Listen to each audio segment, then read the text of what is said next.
யாருக்கும் தெரியாத ரகசியத்தை நேத்து தான் கண்டுபிடிச்சிருக்கிறேன். சொல்றேன், கேக்குறீங்களா? அந்த ரகசியத்தை சொல்றதுக்கு முன்னாடி எங்க விஷயத்த கேட்டுறேன். இன்னைக்கு தேதி ஒன்னாயிருச்சுங்க. கிட்டத்தட்ட கூர்கா மாதிரியே வந்து நிக்கிறேன். உங்களோட ஆதரவுகள் எங்களுக்கு தொடர்ந்து தேவைப்படுது. மாதம் 100 ரூபாய் மாதம் மாதம் தொடர்ந்து கொடுங்க. இதுதான் நீங்க பேமெண்ட் அனுப்ப வேண்டிய QR கோட். அதுவும் போக யாராவது நம்ம கூட சேர்ந்து பேசணும் அப்படின்னு ஆசைப்பட்டீங்கன்னா நீங்க கான்டாக்ட் பண்ண வேண்டிய ஃபோன் நம்பரையும் நான் இங்க கொடுத்துருக்கேன். வேற ஏதாவது டீட்டெயில்ஸ் வேணும்னாலும் இந்த நம்பருக்கு கால் பண்ணி பேசுங்க. நம்ம ரகசியம் பேச போறது இல்லைங்க, நம்ம அரசியல் தான் பேச போறோம். அதனால எல்லாரும் தாராளமா வாங்க, ஒன்னா பேசுவோம். அப்புறம் பெண்கள் மட்டும். அப்புறம் முதல்ல கண்டுபிடிச்சோம்ல ஒரு ரகசியம், அத பத்தி பேசலான்னு வரேன். திமுகவும் அதிமுகவும் ஒன்னா சேர்ந்து பாஜக கூட ஆட்சி அமைக்க பாக்குறாங்கங்க. எலெக்ஷன் ரிசல்ட் ஜூலை 4ஆம் தேதி ரிலீஸ் ஆக போகுது. எப்படி பார்த்தாலும் தாவேகாக்கு 107 எம்எல்ஏக்கள் தான் இருப்பாங்க. ஏன்னா விஜய் 2 இடத்துல இருக்கறனால ஏதோ ஒண்ண ரிசைன் பண்ணி தான் ஆகணும்.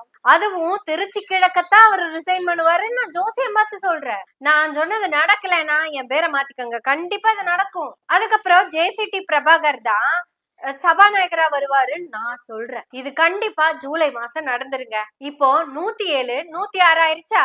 இன்னும் 12 சீட்டு வேணுங்க. 12 சீட்டு வேணும். திமுக கூட்டணி அப்படி இப்படி 79 ஜெயிச்சிரும். அதிமுக ஒரு 53 ஜெயிச்சிரும். அப்படி கணக்கு போட்டாலும் காங்கிரஸ் 5, VCK 2, IUML 2, கம்யூனிஸ்டுக்கு 4, தேமுதிக 1, அமமுக 1 போயிடும். இப்படித்தான் எலெக்ஷன் ரிசல்ட் வரப்போகுதுங்க. இப்படி ஒரு வேளை ரிசல்ட் வந்துருச்சுன்னா தாவேகா ஆட்சி அமைக்கிறதுக்காக, ஆளுநர் ஆட்சி வராம இருக்கிறதுக்காக வேற வழியே இல்லாம மக்களின் நிர்பந்தத்துக்கு ஆளாகி VCKவும் IUMலும் கம்யூனிஸ்டும் காங்கிரஸ் முதல்லயே போயிடும். அதை சொல்ல மறந்துட்டேன். இந்த 8 சீட்டும் வேற வழியே இல்லாம தாவேகாக்கு ஆதரவு கொடுக்க போறாங்க. அப்படி கொடுக்க போயிட்டா 118க்கு மேல வந்துரும். அப்படி இருந்தாலும் தாவேகா என்ன பண்ணும் அப்படின்னா அதிமுகல இருந்து பல எம்எல்ஏக்களை ரிசைன் பண்ண வச்சு தன்னோட கட்சியில சேர்த்துக்கும். அப்படி சேரும் போது அது என்ன பாட்டு பாடிட்டு போகும்னா, அச்சம் என்பது மடமையடா, அஞ்சாமை திராவிட உடமையடா. என்ன சம்பந்தமே இல்லாம பாடுற அப்படின்னு கேக்குறீங்களா? அட குதிரை போகுது இல்லைங்க, குதிரை போற வேகத்துல குதிரை பேரை நடத்துவாங்கன்னு சொல்ல வந்த. இப்ப நான் பேசுறதெல்லாம் கேட்டா எனக்கு ஏதோ மென்டல் புடிச்சிருச்சு, அதான் இவ இப்படி பேசுறான்னு தோணுது இல்ல உங்களுக்கு? அட நேத்து கூட சொன்னாங்கங்க அதிமுக கூட்டணி வச்சு ஆட்சி அமைக்க போறாங்கன்னு. இந்த அதிமுகல இருந்து போறவங்க தாவிகாக்காரங்க 2 பேரு இந்த கதை செத்து போஸ்ட்மார்ட்டம் பண்ணி புதைச்சாச்சு. அந்த புதைச்ச இடத்துல புல்லு முளைச்சு அந்த புல்ல ஒரு மாடு சாப்பிட்டு, மாடு வீட்டுக்கு போகும்போது ஒரு பாம்பு கொத்தி அந்த மாடு வீட்டுக்கு போய் அந்த மாட்டுல இருந்து பால் கறந்தாரு ஒருத்தர். அந்த விஷத்தோட சேர்ந்து வந்த பாலை குடிச்சு அவரும் செத்து போயிட்டாரு. இப்ப மறுபடியும் அவரை எடுத்து போஸ்ட்மார்ட்டம் பண்ணி புதைச்ச இடத்துல மறுபடியும் புல்லே முளைச்சிருச்சு. இப்போ வேற மாடு வந்து சொல்லுதுங்க, என்னன்னு திமுகவும் அதிமுகவும் கூட்டணி அமைச்சு நம்ம ஆட்சியை பிடிக்கிறாங்க. அந்த வேற மாடு வேற யாரும் இல்லைங்க, வைகோ. அட பாவிகளா, முட்டு கொடுக்க போறதுன்னு முடிவு பண்ணிட்டா மூடிட்டு போங்கடா அப்படின்னு நான் சொல்ல முடியாது. ஏன்னா உங்களை விட நான் வயசுல சின்ன பிள்ளை.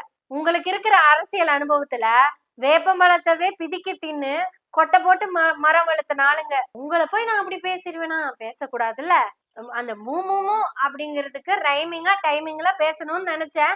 மத்தபடி உங்களை தப்பா எல்லாம் பேசல, அப்படியெல்லாம் சொல்ல மாட்டேங்க. கடுப்புலதான் பேசுறேன். இவங்க பேசுறதெல்லாம் கேட்டா கடுப்பு வெங்காயம் தான் ஏறுது. 50 நாள் ஆச்சு இவங்க ஆட்சி அமைச்சு. அந்த 50 நாள்ல மக்கள் நல திட்டங்கள் ஏதாவது போடுங்கடான்னா அதிமுகல இருந்து ஆள் பிடிக்கிற வேலையே 50 நாளா பண்ணிக்கிட்டு இருக்காங்க.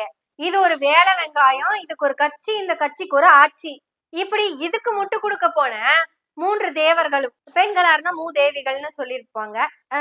அதனால மூதேவர்களும் திருமாவளவன், அப்புறம் புதுசா வைகோ, அப்புறம் IUML காதர் மொய்தீன். கம்யூனிஸ்டுங்கெல்லாம் நாங்க கூட்டணிக்கெல்லாம் வரலைங்க, ஆதரவு தான் கொடுக்க போறோம் அப்படின்னு சொல்லியிருக்காங்க.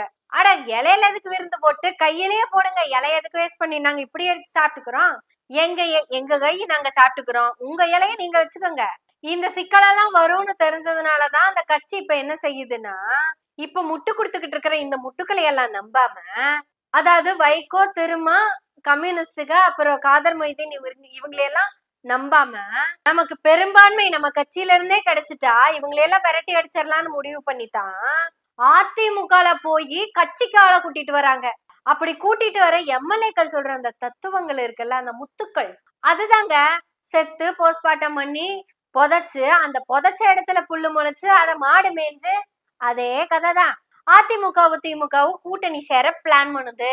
ஏங்க, ஆக்டிங் முதல்வர் அலைசஸ் முதல் போட்ட முதல்வரே, நீங்க அதிமுகல போய் எம்எல்ஏவை கஷ்டப்பட்டு கூட்டிட்டு வர்றதுக்கு கூட்டணி கட்சிகளுக்கு காசு கொடுத்த மாதிரி தப்பு. இந்த வார்த்தையை கட் பண்ண முடியாது. இந்த வார்த்தையை நான் வாபஸ் வாங்கிக்கிறேன். ஏன்னா காசு கொடுத்துதான் அவங்க வந்தாங்களா இல்ல குதிரை பேரம் பண்ணிதான் அவங்க வந்தாங்களா அப்படிங்கிறது நமக்கு தெரியாது. கட்சிக்கு சோஃபா கொடுத்த மாதிரி அதை நம்ம எல்லாருமே கண்ணால பார்த்தோம். அதே மாதிரி எல்லா எம்எல்ஏ வீட்டுக்கும் சோஃபா அமைச்சிருங்க, அவங்களே உங்க கட்சிக்கு வந்து சேர்ந்துட போறாங்க. ஆட இதுக்கு இவங்க ரிசைன் பண்ணணும்னு அவசியம் எல்லாம் கிடையாது. அந்த ரிசைன் பண்ண வேண்டியது இல்ல, மறு தேர்தல் நடத்த வேண்டியது இல்ல. கட்சியின் பெரும்பான்மை எம்எல்ஏக்கள் முடிவு செய்து, சொல்ல போனா கட்சியே அந்த எம்எல்ஏக்கள் தான். ஏக்நாத் ஷிண்டேன்னு தனியெல்லாம் வேண்டாம், ஒவ்வொருத்தவங்களும் ஷிண்டேக்கள் தான். அப்படி எல்லாத்தையும் கொண்டு வந்து கட்சியில சேர்த்துட்டீங்களா? உங்களுக்கு தொல்லையே இல்லையே. மொத்தமா கூட்டி பார்த்தோம்னா ஒரு 12 சோஃபா தானங்க தேவைப்படுது.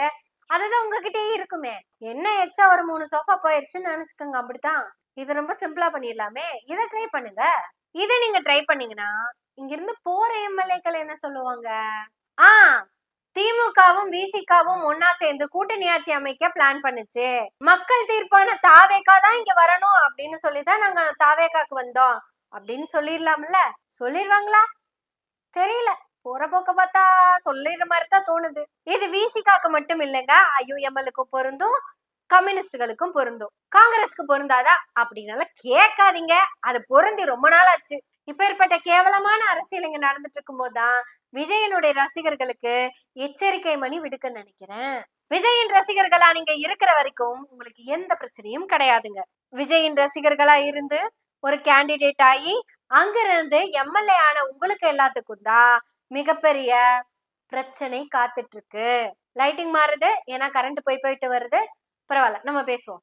விஜயின் தீவிர ரசிகராகிய கில்லி சரத் அவர் ஜெயிச்சு எம்எல்ஏ ஆகி அமைச்சரும் ஆயிட்டாருங்க. அவரு விஜய் ரசிகரா இருந்து செய்த தப்பெல்லாம் இப்ப வெளியே வருது. அப்ப அவரு செஞ்சது தப்பு அப்படின்னா விஜய் செஞ்சதும் தப்புதான். விஜய் ரசிகரா இருந்து செஞ்ச தவிர அவர் அமைச்சரானதுக்கு அப்புறம் யாரு வெளியே விடுறா? கண்டிப்பா இது எதிர்கட்சியுடைய சதி, அவங்க சதி இவங்க சதி எல்லாம் கிடையாது. அது உங்க கூடயே இருக்கிற யாரோ ஒருத்தங்க தான். விஜய் ரசிகர்களுக்கு எதிரா அந்த கட்சியில யாரு செயல்படுவா? விஜய் ரசிகர் அல்லாமல் அந்த கட்சியில சேர்ந்த ஆளுங்க தான் அப்படி ஒரு செயலை செய்வாங்க. விஜய் ரசிகர் அல்லாமல் அந்த கட்சியில வந்து சேர்ந்தவர் யார் அப்படின்னு கேட்டா அது முதல் போட்டவர் தான். அதுல இருக்க பாதி பேர் வெளியிருந்து வந்தவங்க தான். இப்படி வெளியிருந்து வந்தவங்கனாலதான் விஜய் ரசிகர்களுக்கு ஆபத்து. இது விஜய் ரசிகர்களோட நிக்காது, விஜய்க்குமே ஆபத்தா வந்து முடியலாம். ஏன், விஜய் நம்பி ஓட்டு போட்ட மக்களுக்குமே அது பெரிய ஆபத்தா வந்து முடியலாம். எப்படின்னு கேக்குறீங்களா? இப்பவே லாட்டரி ஓடிக்கிட்டு தானே இருக்குது.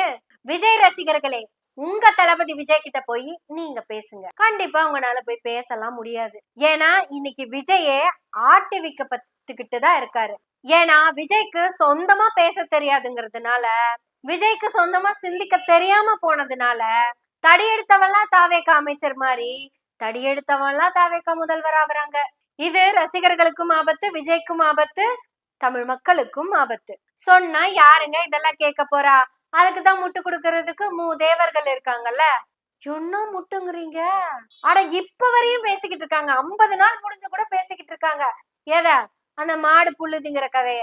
மாடு புல்லுதின்னு வீட்டுக்கு போகும்போது பாம்பு கொத்தி அந்த மாட்டோட பாலை கறந்து குடிச்சு அந்த மனுஷன் செத்து, அந்த மனுஷனை எடுத்து போஸ்ட்மார்ட்டம் பண்ணி புதைச்சு அந்த புதைச்ச இடத்துல புல்லு முளைச்சு அந்த புல்ல தின்ன மாடு அப்படின்னு புதுசா போன மாடுங்க பேசிக்கிட்டு இருக்கு. புதுசா போன மாடுகளுக்கெல்லாம் சோஃபா கிடைச்சிருச்சு.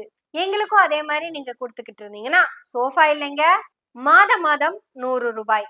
கண்டிப்பா அதுல ஸ்வீட் செய்ய மாட்டேன், என்னோட சொந்த பயன்பாட்டுக்கு எடுத்துக்க மாட்டேன். சேனலுக்காக, சேனலோட டெவலப்மெண்ட்டுக்காக மட்டுமே. நம்ம சேனல்ல 2 வேலை வேகன்சியா இருக்குங்க. ஒன்னு எடிட்டர், இன்னொன்னு விஜே. பேசணும், அரசியல் பேசணும், திராவிட இயக்க அரசியல் பேசணும், இயக்க அரசியலும் பேசணும், கட்சி அரசியலும் பேசணும். பேசுவோம், எனவே பேசுவோம் நாள்தோறும். உங்களுடைய ஆதரவுகளை நன்றிகளோடு எதிர்பார்த்து கொண்டிருக்கிறோம். நன்றி, வணக்கம்.